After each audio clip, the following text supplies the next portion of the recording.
Hi, Becky. Hi. Hello. How's Hello. everyone? Good morning, good afternoon, good evening, wherever you are around the world. I can already see people from probably 3 continents at least here already, if not 4. All right. So I am, for those of you who are just joining, if you are not ready to interact with the group, please do mute your phone so that we can have a better recording for people who may not be able to join us. And with that, I will kick it off. Welcome, everyone. My name is Becky Flint. I am the founder and CEO of Dragonboat. And here with me, I'm very excited to introduce you 2 of our guests, Susan and Mauro. And what they will share with us today is how they have gone on their journey from starting in various technical roles and Scrum Masters today to become a portfolio program manager and a leader in the space that truly make impact to business. So it will be a very open-ended conversation, and they will do introduction about themselves a little bit. Then, and those of you who have additional questions, feel free to send over the chat. So we'll pass it over to our to Susan and Mauro.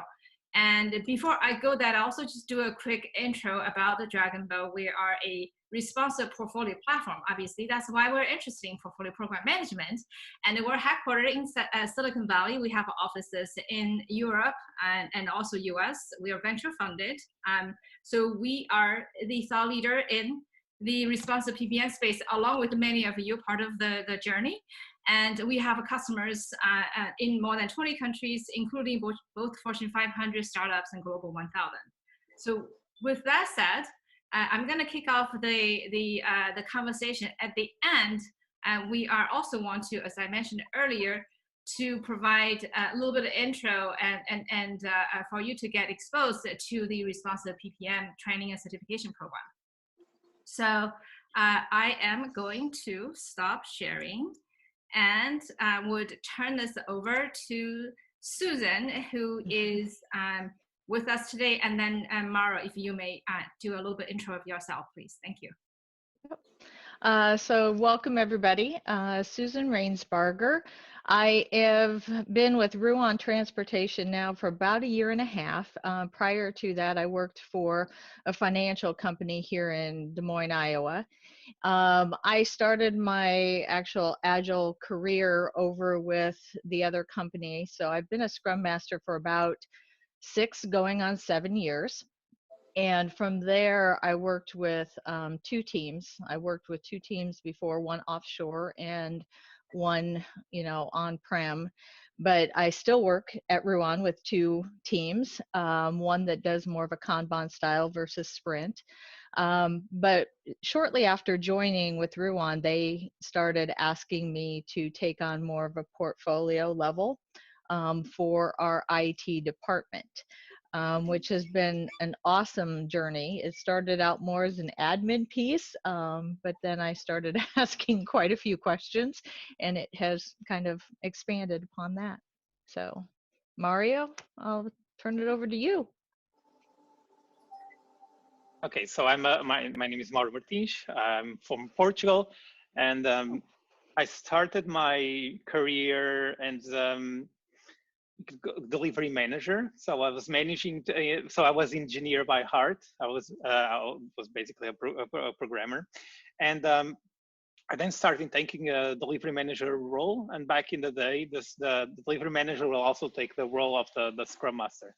Okay, and I did it for a betting company with Betfair. So they are very big in the UK. And then I moved into fast forward a couple of years, I moved into Fizai, which was the last company I worked for. And that's where I got from being a delivery manager / Scrum Master to start moving into what we called back in the day technical program manager, which was what was weird in terms of the way that you were naming the role. But and we saw that, and then we moved into more form program manager / portfolio management. So so my experience is from handling the two Scrum teams inside, all local. So having all the members of the teams with me, to managing / doing Scrum Master work in with different countries. And I guess that the biggest number of teams probably was like 5. I guess I was not Scrum Master at that time, just because I couldn't handle. So we did this thing about moving the Scrum Master role inside the team and not having someone from the outside working with the team.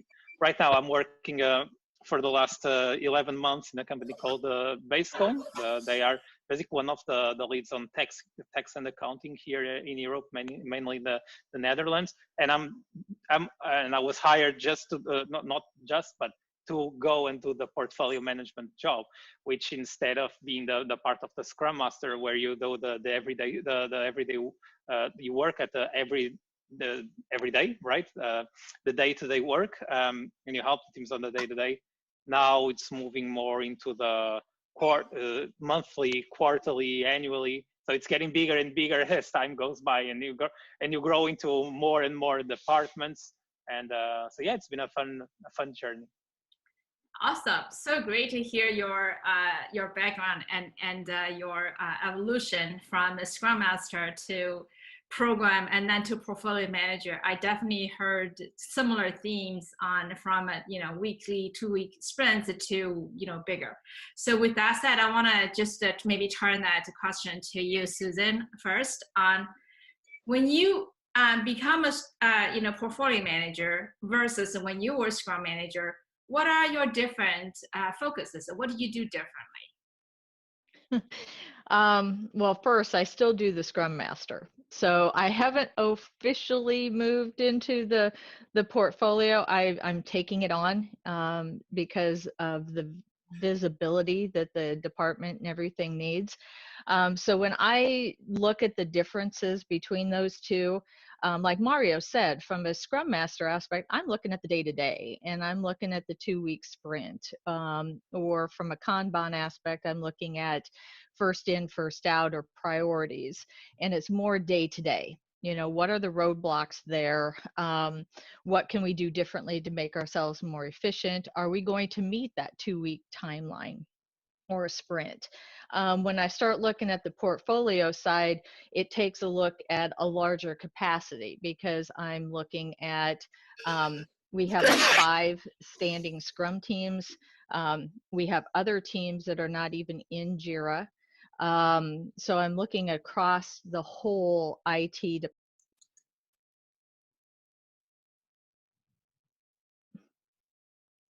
Can you guys still hear me? You somehow was muted. Sorry about that. Okay, that's okay. That's okay. So if I'm repeating myself, then just let me know. But at the portfolio level, I'm now looking at the department. So more resource capacity. We had always had a gut feel, right? It was like, oh, we feel busy. We feel like we're strapped for time, and things started, the strategic initiatives started stacking on top of each other, and you could feel, that the strain was happening. So it's actually looking at that piece and taking a look at what our leadership says is our buckets of work. And how we should be prioritizing those buckets, because we have 5, but some teams' buckets and priorities are in a different order. Right. So it's actually taking a look at those. Talking about resource capacity is the main thing that we were never able to really do before. So that's one thing. And then actually talking about those interdependencies between the teams, and what are the risks of these strategic initiatives, and how do we need to get those aligned. And just because we have a business partner that says we'd like to have this strategic work done, now I take a look and say, well, that's nice, but something's got to give. Because if this is truly locked in because of a vendor or anything like that, then we have to have that honest conversation about what's going to move, what's going to change. So Yeah, Right. that's how it changed for me, and to try to manage the two different hats. It's definitely, you hit on so many important elements about the strategic, you kind of call it bucket or theme. You talk about the trade-offs, you talk about the allocations. It's awesome. So maybe turning it over to you, Mauro. What's your Hmm. experience that different as a portfolio manager, and how Hmm. that your focus on? Yeah, it's very similar to what Susan said. So what I noticed was that when you work as a Scrum Master, either you are inside the team and get this as a sub role, or you work with as a Scrum Master of maybe two teams. You work really on the day-to-day, and your sphere of influence is small. So what you can do, it's always tied to these day-to-day moments or 2 weeks moments, and you only then your Mhm. work ties or glues a team of 6, and maybe if you have 2, probably 12. And you look at things like your team, the way that your team can improve. You try to surface or try to find artifacts and data for your team to discuss potential improvements, like you do in the retrospectives. Like you start analyzing things like velocity, number of Mhm. work items that start the committed versus delivered. You analyze the different type of work that your team is doing, and you start challenging them. And also with the same with and then you are very valuable to the product owner also, because if you do this thing right, you can be basically the help that the product owner needs to understand where are we where and how are we moving with this specific team. And maybe one of the things that I guess I liked a lot when doing the Scrum Master work was to get with it's very valuable that you work with the other Scrum Masters inside the company and take the advantage of the challenges that you are facing, and expose that to this group, because there is always someone who had the same thing, that has gone through the same problem, and you work together to try to find a solution. I still remember the first job when I was a Scrum Master. For some reason, I'm not even sure if I read somewhere, but the thing about sticky notes on the retrospective. So everyone quiet during 5 or 10 minutes, just let us write something in the sticky notes. And I was blown away by the fact that instead of 3 top things that we want to improve, you start having like 20 and 25. It was like crazy. I said, I was thinking, oh, this is the holy grail. I'm doing so. It's amazing. And then the good thing is that as we start talking with the Scrum Masters, they start doing the same, and automatically you push the teams forward. You move them into different levels of maturity, for instance, and it was really great. And I still enjoy very much like the day-to-day, and see the teams getting better every day and helping them.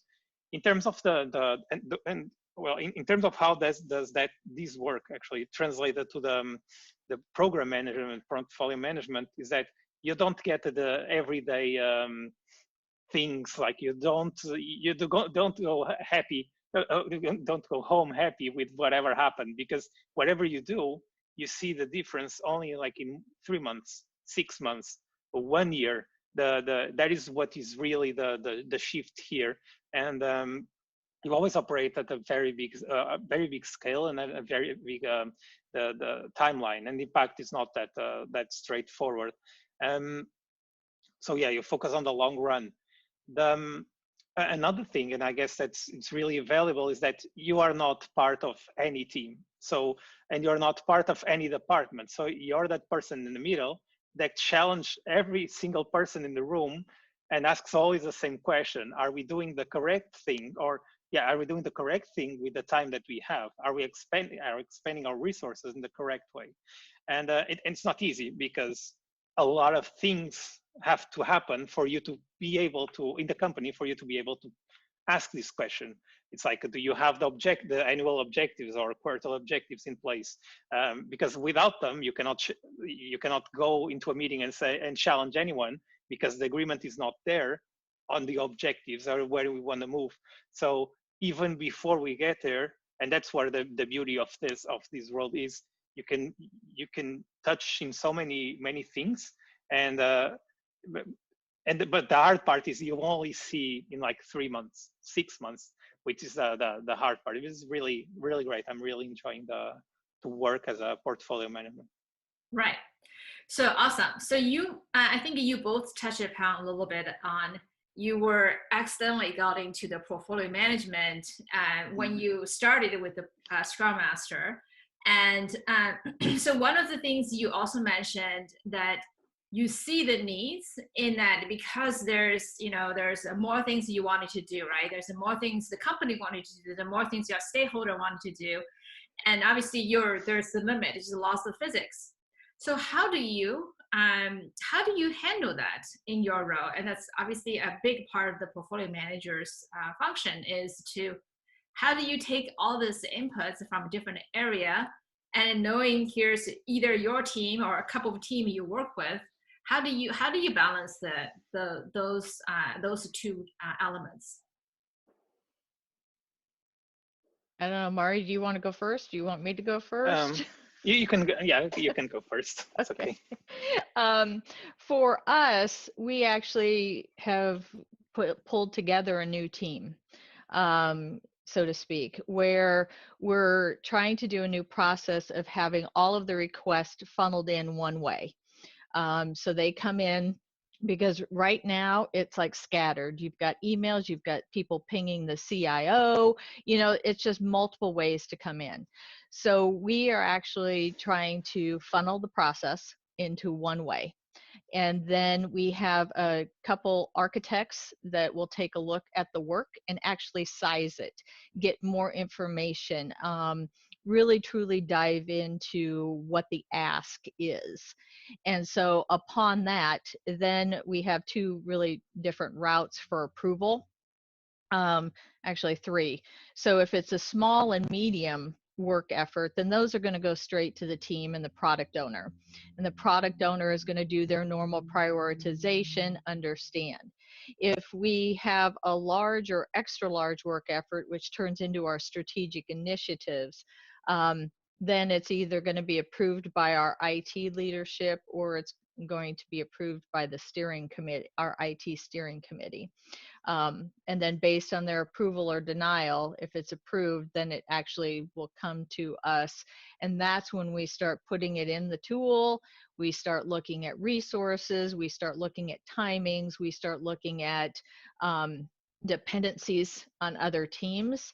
And then we can really start calling out what does that look like in the roadmap and everything and how we want to adjust. Because if we've got competing priorities, then we need to have that conversation as far as what takes priority and that type of thing.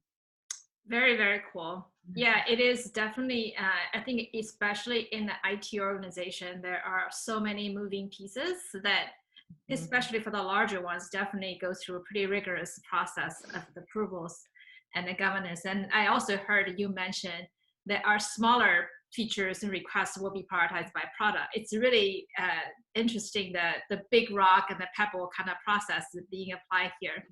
So how about you? How's your experience, Mauro, to handle lots of demands and the team limitation?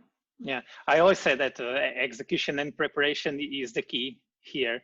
I remember when reading the Rockefeller 2.0 habits, like the book on planning, how when how some companies pull it off or others don't. And the thing about, you need to almost like set up this execution and preparation in a way that's almost like rhythmic.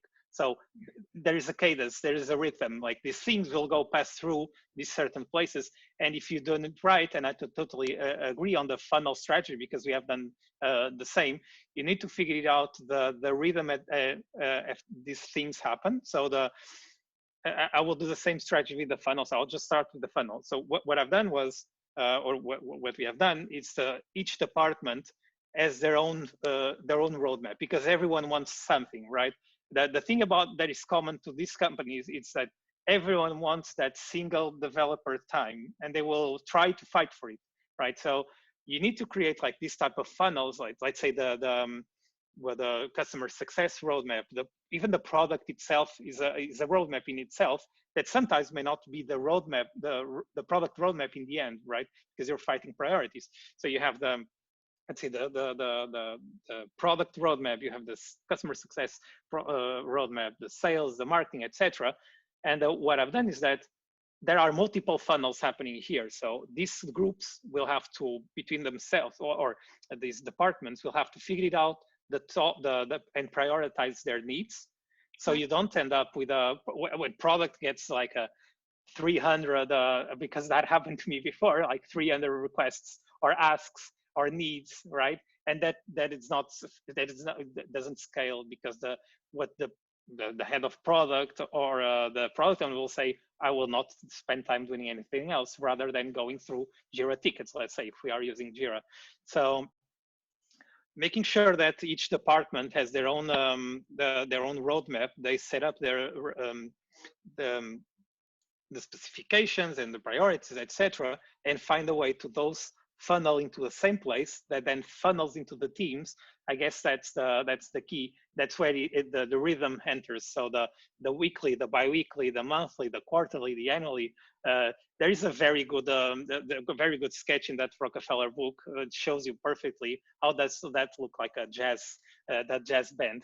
And I still remember I guess it was the Measure What Matters book from John Doerr, when he says, ideas are easy, execution is everything. Yeah. Because you can have an idea, but like someone can have the best idea ever. If it doesn't go through the process, let's say, properly, it will never get done, or it will end up not being done. And probably it's the next big thing. And so yeah, we call it product development life cycle. Yeah. I know, yeah. The product development life cycle, where we basically have these funnels and these departments funneling the needs. And one thing that I noticed is that if you set up these, sometimes people don't want to have this because it's easier to go to the CTO and ask for something, right?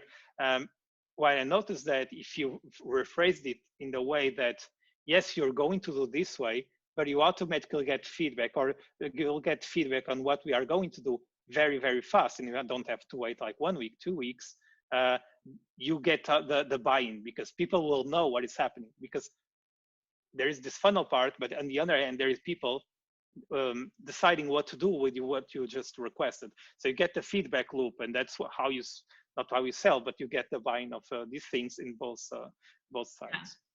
Yeah. It's a very interesting. I think there are two things you mentioned in your chat. I noticed that as well. One is when you talk about roadmap, everyone means different thing. And yes, I think yesterday I was talking to someone about, even if this company has only one product manager and only one Scrum team, there are multiple roadmaps. People was like, how could that be? I said, look, as a product manager, you have a product roadmap. That's where you want a product be, right? And as the Scrum team has their own roadmap, because that's what they're supposed to work on. And that is not the same as what product wants. The reason is because the Scrum team has production issues. They have a tech roadmap.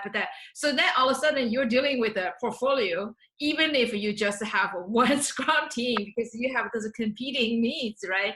So the skill is so valuable to carry from place to place. Now, with that said, I know you do what you're doing is really one of the key things is to help prioritize and evaluate it and decide on what your team work before you go to your team. So your team is having a clear priority, not just churn all over. It's super valuable.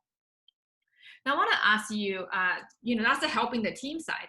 I want to flip around this a little bit, is that how does it help your company, your organization? Maybe I'll go with Mauro first and then go past to Susan. Okay, so the good thing about that, and I can use Dragonboat as an example and how we use it at Basecone. So again, the way that we set up this was the departments themselves operate under Jira. Okay, so they have their own project. They can discuss in whatever matter or in whatever way they want, etc., etc. And they can have their own roadmap and set up prioritization, etc. But then we have a specific option, which is inside Jira. You say the quarter, and you move that you move the ticket from one status to the other, and automatically shows up in Dragonboat. Okay, what that helps is that you create this difference between the noise and discussions, and then the things that you actually want to get done, or you want to ask for resources from the technical the Scrum teams. Okay, and we do that, and then we are sure that we are discussing the things that really are important for the business or for the product, and you do that and we do that in Dragonboat. So it's like the curated view of the things that we really want to do. As soon as it goes through the normal process of yes, we are going to do it, these are the resources, these are the teams, etc., etc. The good thing, and that's how it helps my team and all the companies, that we use the dashboard, so the progress dashboard in Dragonboat, and send this over to everyone. So, and we do it in a way that you can see which team is doing what, and attached to which objective of the company or the strategic pillar for the year. And what really this enables you, it's there are multiple things happening here. So there is the team view, you have the objectives view, you have what is being done, and you send this to everyone. This helps a lot, because one of the things that's really important in our role is to, even if you're not doing very well in terms of how do you communicate, at least you generate discussion, you generate the multiple views or multiple people talking with each other, and after that you generate the consensus or the alignment.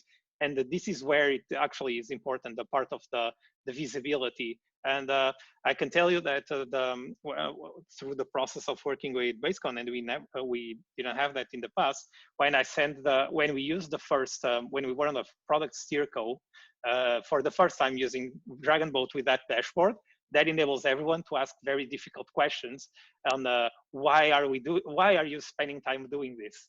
And I still remember like that. There were hard conversations, but the interesting part is at the end, people were happy because they were actually asking good questions. They were actually trying to find out what is the best time, what is the best uses of the team's time. So definitely the thing about visibility, alignment, and because of that, you have a more efficient company. So, and helping my team, I'll basically help the company also. It's awesome.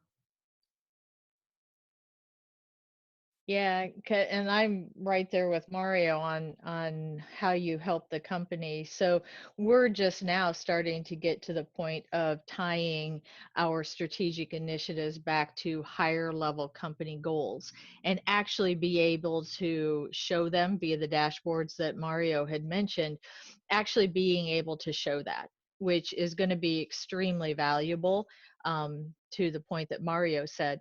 So for us in the IT area, one of the things that we look at is reducing tech debt.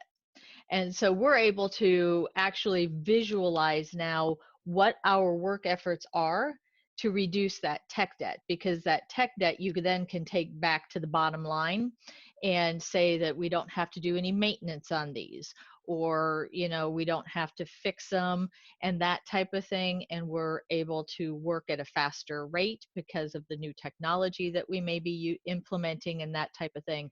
So we're actually able to show it even from a bottom line aspect.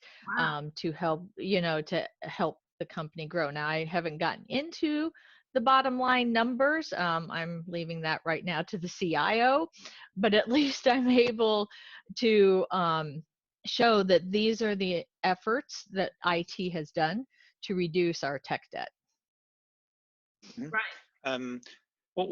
Yes, I forgot to mention exactly that. One of the things that in the portfolio part, you're really valuable is if you've done it right, and all the teams, I usually say to all of the teams, you can do whatever you want in the way you want, but the output in terms of the data needs to be the same. So if you want to do, let's say, feature work, you should use user stories. If you want to do technical dev, you should use the issue type in Jira, like technical dev. And this is important because if you go up one level, you can say, or you can look at how is all of your resources, what is the focus of all your teams, let's say. And I remember after I started doing set up the base for the way that we operate, and then you start putting these dashboards on top of it. You can say, and you can show people that we are spending 20% of the time on the roadmap development, then 30% of the time on fixing bugs, 50% of the time on technical debt. And then it happened before, a really big issue impacts you because there's a lot of performance issue, clients are complaining, etc. And then the interesting part is see the graphics this graphics starts changing because that happened, and you see the bugs going up, the technical debt going up, and that shows, and it's like factual because you can see the graphics. So that is also very, I guess that's very important because it helps to steer that data helps to steer the company also, and it's you helping the team to get to take the best decisions. Right. Right.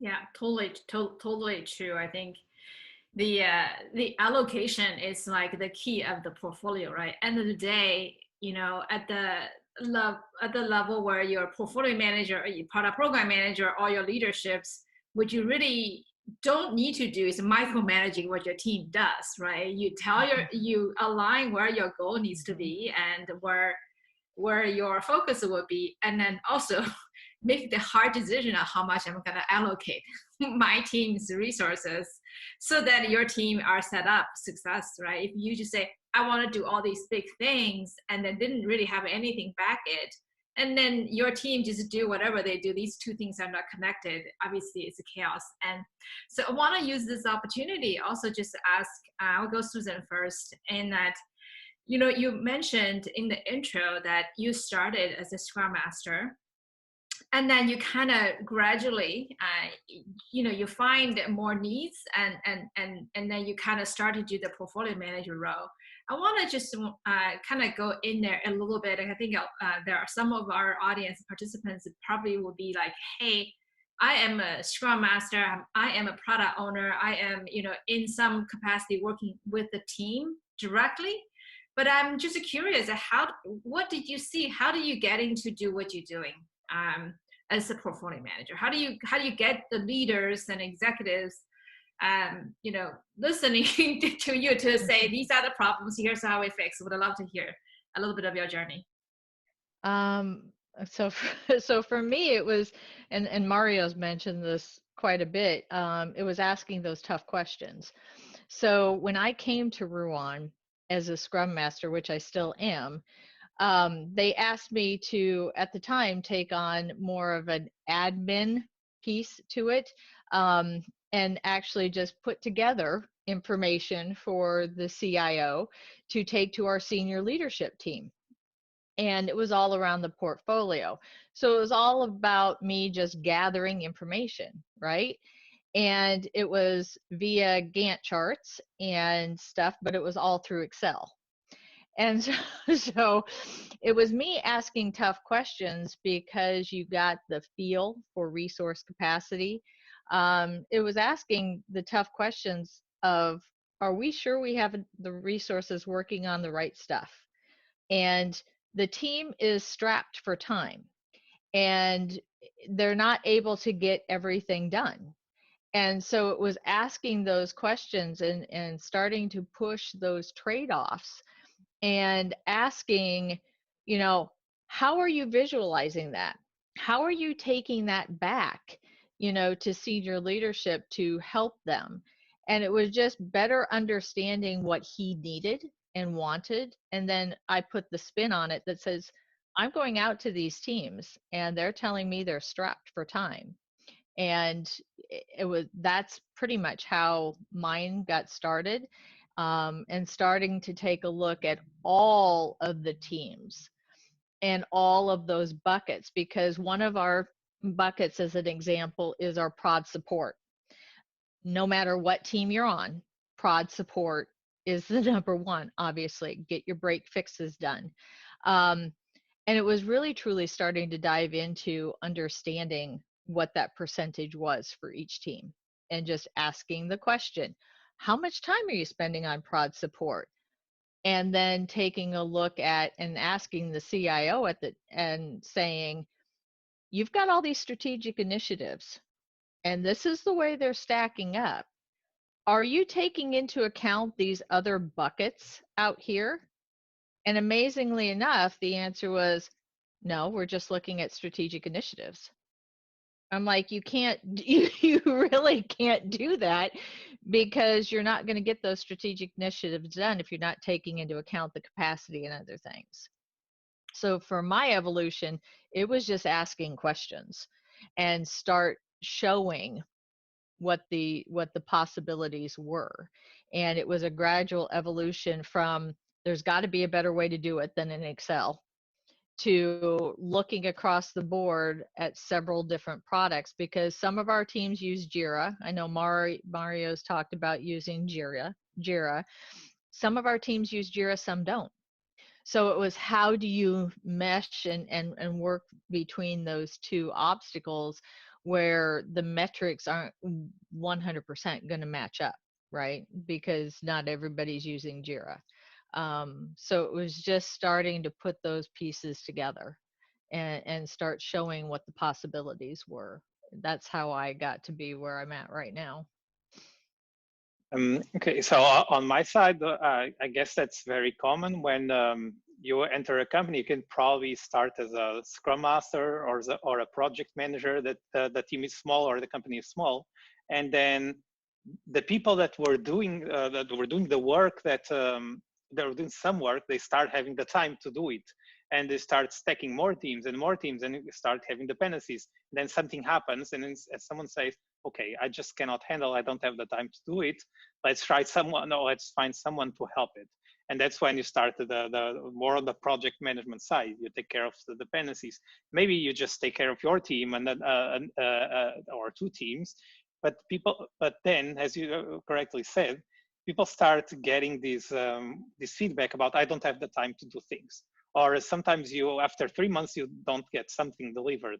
And then some teams, if you have more than one, some teams, a team did something, then that impact the other, and they didn't know about it. So it starts sometime with a bad example or of something that shouldn't happen. And then they ask someone, and then you start slowly doing the path. For me was at that portfolio management and project management was, I started with two teams.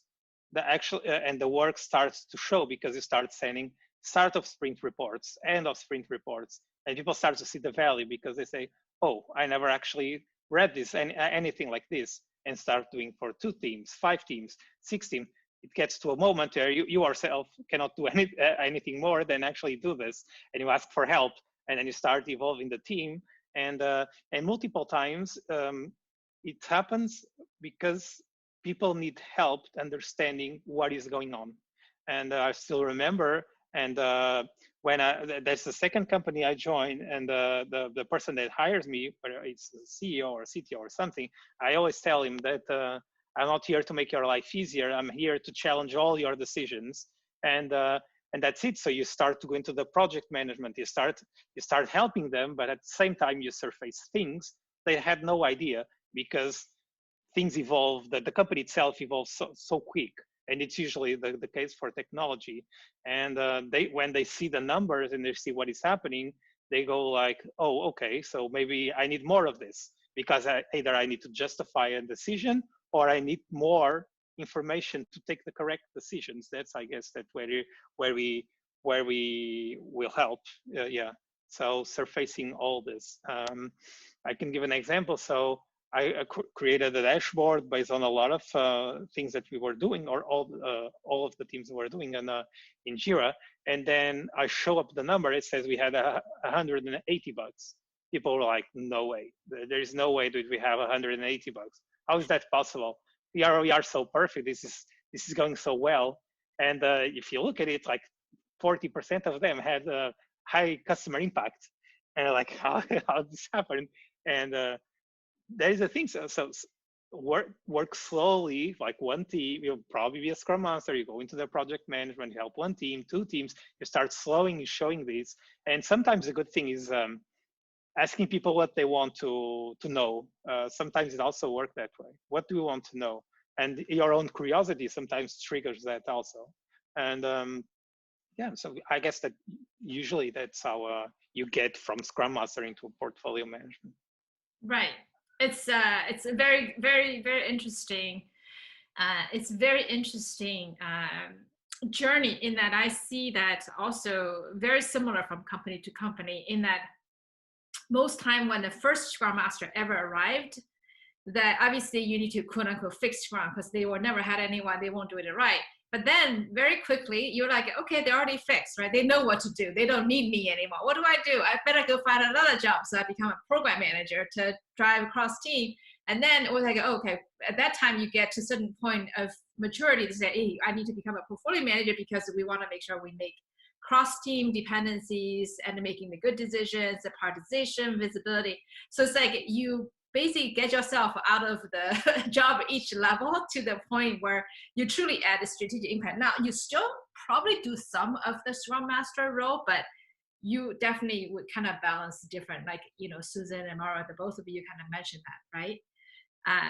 How you kind of, you do multiple roles depend on the needs, but that the fact that you see that business has a challenge because they, you know, you kind of have the feeling, but you don't really know. So you take on that challenge and try to solve the problem. That's really what leads you to where you are today, right? So we have a question from one of the audience, which is, what is your role in the managing of planned versus unplanned work? And how do you use toolings or Dragonboat or whatnot to help identify the resource constraints? Who want to go first? Susan? Okay. Okay, so multiple pieces there. So from a tooling aspect, so I'm going to pull that. I think I can get to the question, right? Okay. So because I knew that there was multiple things.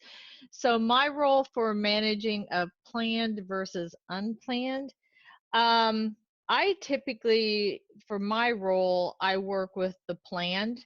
I bring awareness to any of the unplanned. The product owners should be the ones coming and talking to us about unplanned.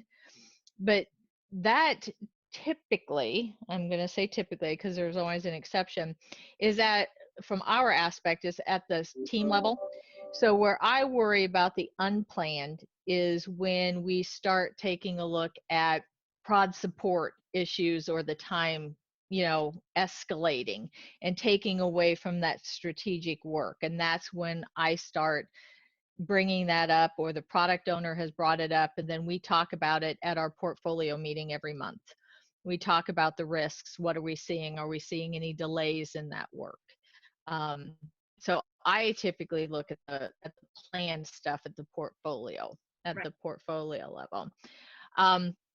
Dragonboat has been a wonderful help for me regarding the resources, mainly because if you guys are all used to it, or if you know about it, under that forecast and you start working with your estimates and assignments, you can start seeing it's color, right? So you can start seeing when you stack things up, reds and greens.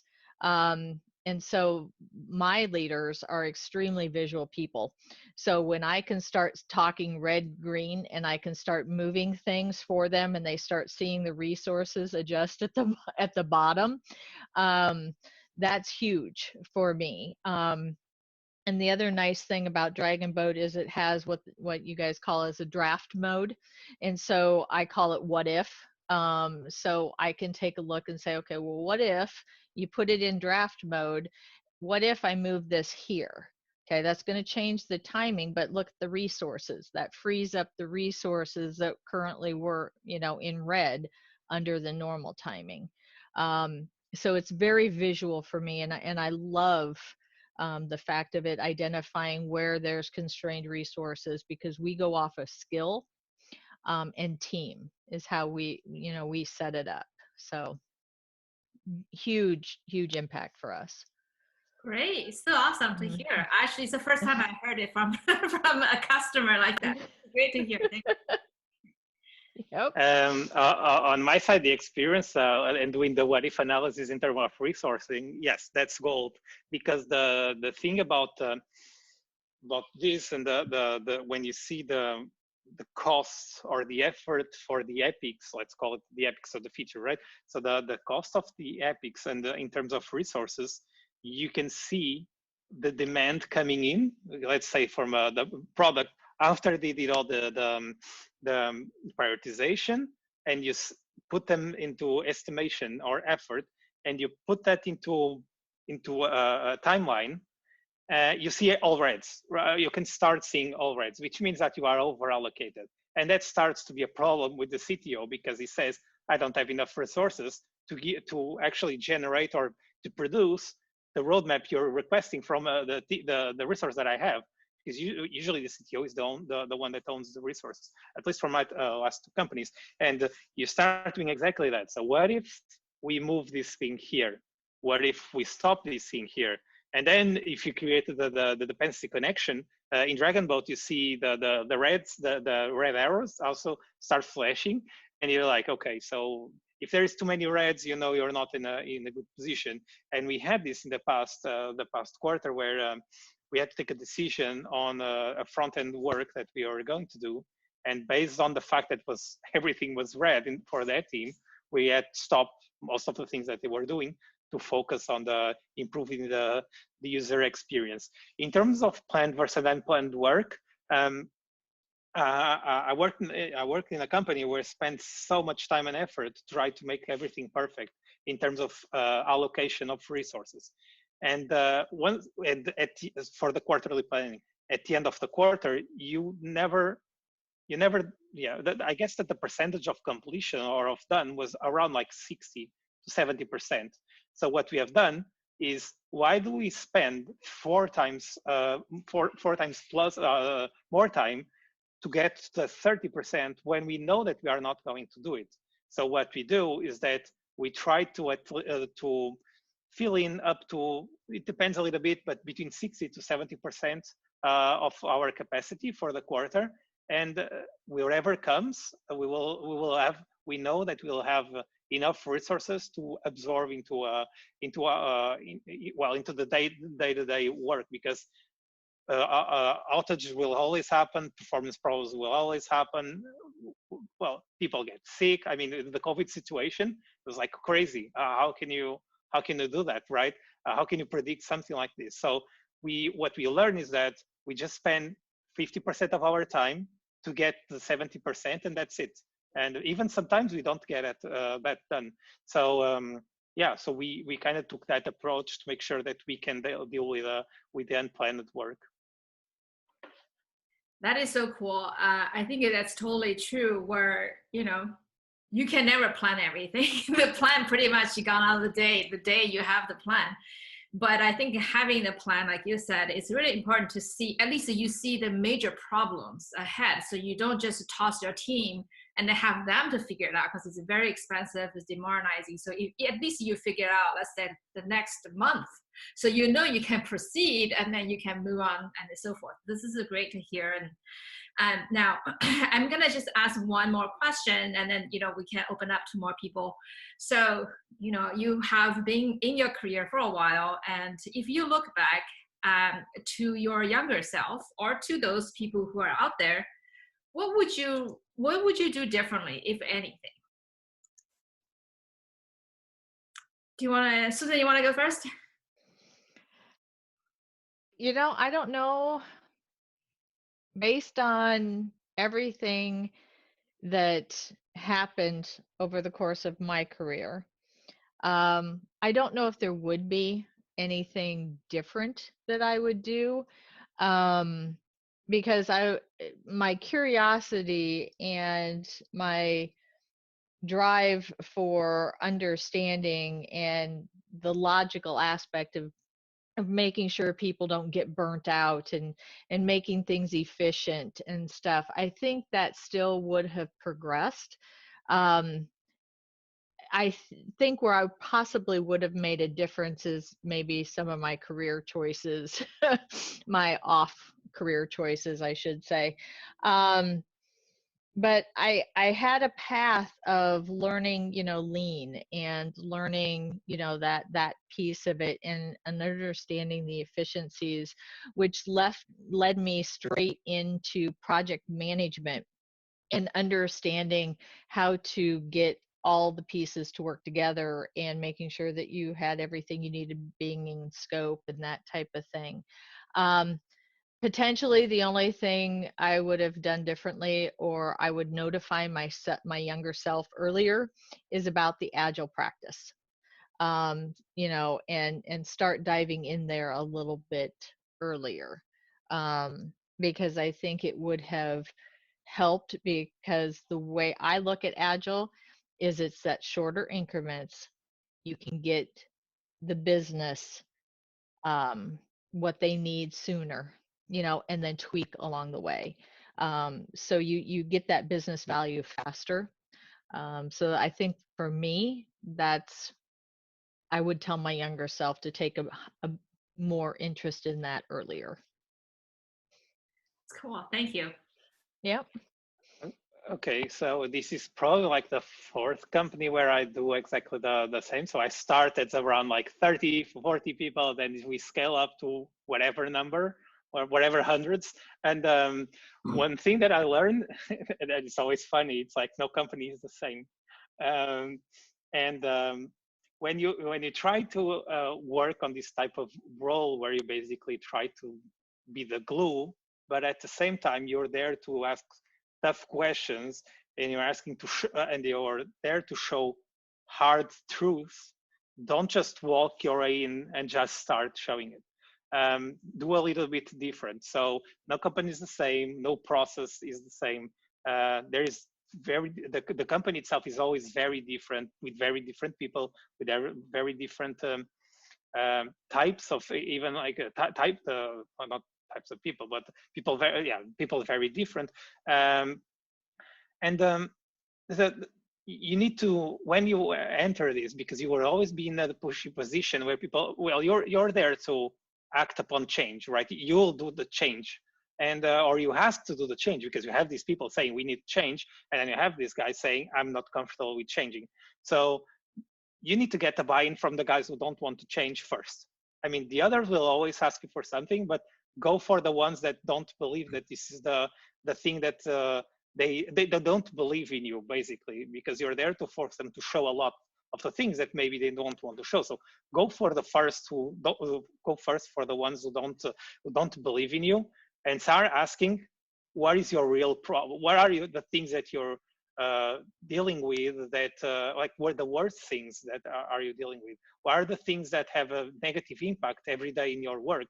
And try to building from there, showing the guys that ask you something, the ones that hire you in the first place, showing them, wait, like there is also these people, or this group of people that are having, maybe they don't have the same issues as you, but they do struggle every single day. And if they struggle every single day, that's because this is actually an important part. And I guess that will be the one of the main things. And don't ever think that talking with people, with different people inside your company, and have regulars one-on-one with very different people outside even of your team, don't see it as a waste of time, because you'll see, or you will notice, and you will learn so many things just by doing that.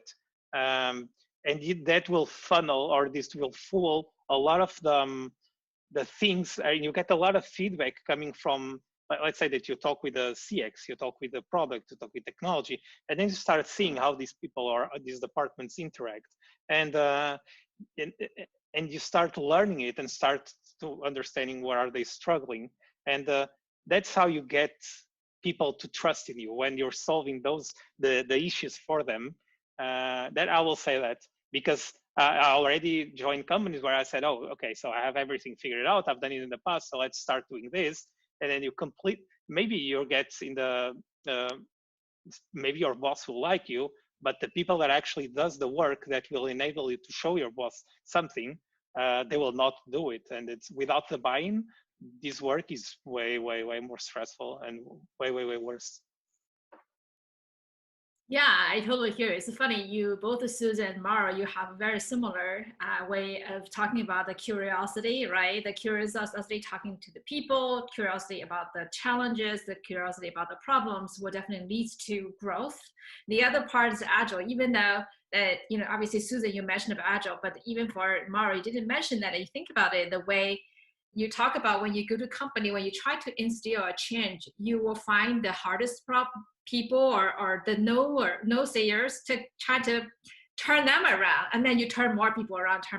It's really the Agile, right? You can almost call it the Agile change management or Agile process rollout. So by finding the bits that are impactful, being the naysayers, or sometimes you go to the positive, either one you find out, then you kind of can start it the value with the curiosity, with the people, with the problem. Sounds like the theme is very similar between the two of you. Yeah. So we have a couple minutes left. Any final words? Yeah, so if you like, the job is highly rewarding because you see very different things happening because you just started them, and because you light up something in people, or people are started doing this little thing that even so the example will be, and where you get your happiness from is when, again, like you see the people discussing things, people having hard discussions, and that's where you really say, okay, so yeah, I've done something right, because these guys are having like the hard conversations. The funny part is they will actually enjoy, and they will leave the conversations more happy because they are actually deciding or discussing the things that matter to them. So it's a highly rewarding a job. Yeah, I will say that I'm really happy to take it. I can't say anything better. That is that that I agree with Mario 100% of how rewarding it is. And when you can see that you are having an impact, maybe at the team level versus across the department to across the company. Yeah, very, very rewarding. Yeah, just to give an example in 1 minute, I joined a company where they had this, I guess this isn't mentioned exactly that, where you had this ops team, and they were all over. So everyone was asking something, either by email, by Slack, going next to the person asking for something, and you had no idea of how this team was operating and how much of the backlog they were taking in. And they had no process at all. So they were always saying, we are way stretched. We have no way to continue in this stage. And you go there and you say, okay, let's try to find a way where everyone funnels the same requests through the same place. Let's figure a way to tag the requests, so you can actually put your team or different people from your team doing those type of tickets, let's say, or this type of work, etc. And while you're doing this, they say, oh, okay, so let's do this, and this, and start having this process or this funneling. And then 1 month later, you get to the team and say, look how the last month looked like.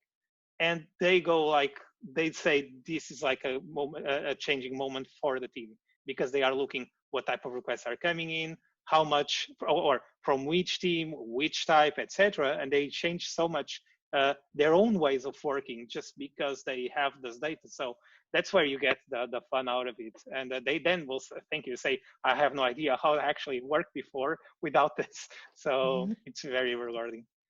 That is awesome.